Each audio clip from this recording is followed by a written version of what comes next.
દિલ્હી સલ્તનત વિશે આગળ ભણીએ છીએ। તો અહીં સુધી આપણે જોયું કે ખલજી વંશનો શાસક જે હતો અલાઉદ્દીન ખલજી એ સારો શાસક તરીકે સુધારાવાદી હતો, એના સુધારવા માટે એ ઓળખાય છે।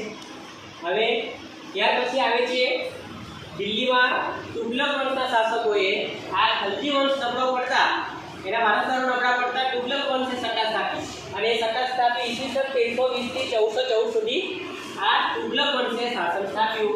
એમાં મોહમ્મદ બિન તુગલક એ બહુ પ્રતિભાશાળી રાજા હતો।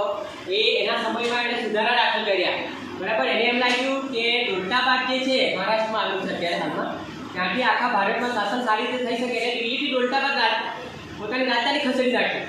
હવે એમાં લોકોને બી કીધું ચાલો કાલથી જઈને આપણે ક્યાં રહેવાનું છે, દૌલતાબાદ રહેવાનું છે। એટલે લોકો ગાડા અને બધું સામાન ભરીને ત્યાં ગયા, પણ ત્યાં રહેવા માટેની વ્યવસ્થા કશી કરી નહીં, બરાબર। બીજી સગવડો ઘર છે, પાણી છે, ખોરાક છે, સગવડ નહીં કરી, એટલે લોકો તો રસ્તે મુસાફરી કરીને મૃત્યુ પામ્યા, બરાબર।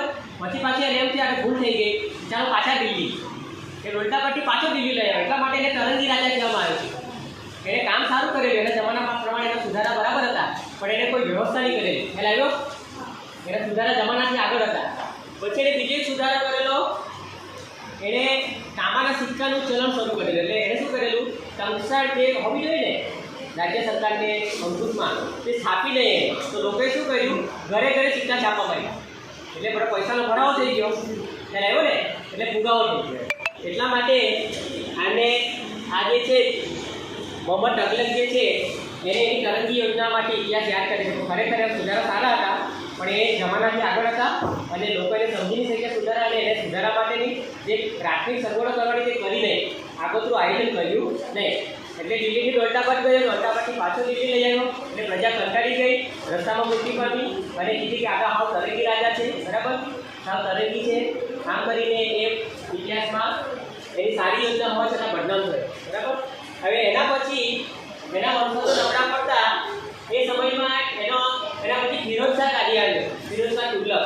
એના સમયમાં આ તૈમુરલંગે આક્રમણ કર્યું ભારત પર, 1398-99 આક્રમણ કર્યું અને વધારે નબળું પાડી દીધું। એ સમયમાં નબળા શાસકો તો હતા જ, એ સમયમાં એમને હરાવીને સૈયદ વંશના ખિજ્ર ખાને સત્તા કબજે કરી અને સૈયદ વંશે દિલ્હી ઉપર ઈસવીસન 1414 થી 1451 સુધી શાસન કર્યું। ખ્યાલ આવે છે?